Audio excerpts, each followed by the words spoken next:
Three brothers. One stage. A secret they had been carrying for 15 years. The morning they left their hometown in the Philippines, their mother pressed 3 crumpled photos into their hands. One for each of them. The same photo, her face, smiling, taken before the cancer took everything. She told them, "Sing for me when the world is watching." She died 6 days later. They never forgot those words. Miguel was 26. Andres was 23. Little Ramon was just 19. They had grown up sharing one bed, one bowl of rice, and one dream. Their father had abandoned them when Ramon was still learning to walk. Their mother had worked double shifts at a factory to keep them in school, coming home with bleeding hands and a voice still warm enough to sing them to sleep. Music was the only inheritance she left them. And they had protected it like a flame in the wind. They saved for 2 years to buy plane tickets to America. 2 years of construction work, of skipped meals, of selling their mother's gold earrings, the last thing she owned. When they finally landed and made their way to the AGT audition line, they had $43 between them and a plastic bag with a change of clothes each. Simon Cowell was already bored. You could see it in the way he leaned back, pen tapping the table, eyes scanning the ceiling. The audience buzzed with casual anticipation. 3 young men walked onto that enormous stage, squinting into the blinding lights, wearing clothes that had been ironed so carefully they looked almost new. Almost. Sofia Vergara leaned toward her microphone. "Tell us about yourselves." Miguel stepped forward. His English was careful, rehearsed. "We are the Santos brothers. We come from the Philippines. We are here because of our mother." His voice cracked on that last word.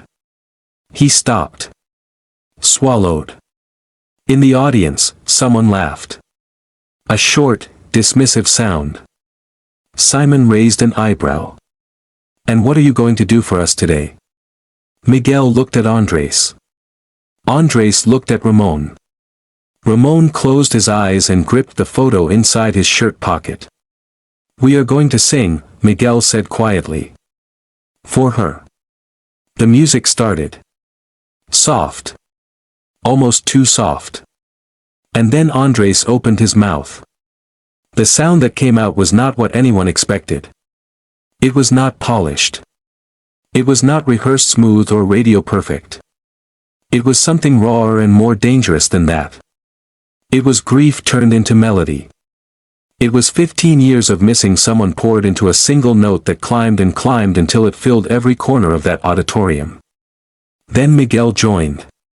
A harmony so natural, so instinctive, it was clear these voices had grown up breathing the same air, sleeping in the same darkness, crying the same tears. And then Ramon, the youngest, his voice broke in first, cracking right on the opening phrase. The audience went completely silent. He steadied himself. Tried again. And this time, the crack in his voice did not sound like a mistake. It sounded like a wound. It sounded like the exact truth of everything he had never been able to say. Simon Cowell sat up straight. Howie Mandel pressed both hands flat on the desk, staring. Sofia covered her mouth. By the second chorus, 12 seconds had passed since the last audience whisper. 30 seconds in, a woman in the front row was openly crying. A minute in, the entire audience rose, not all at once, but in a slow unstoppable wave, section by section, until every single person in that arena was standing. Miguel sang through tears he did not try to hide.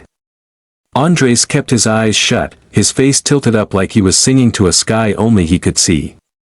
And Ramon held the photo out in his hand at the very end, toward the lights, toward nowhere, toward someone who could no longer hear him but who he refused to stop singing to.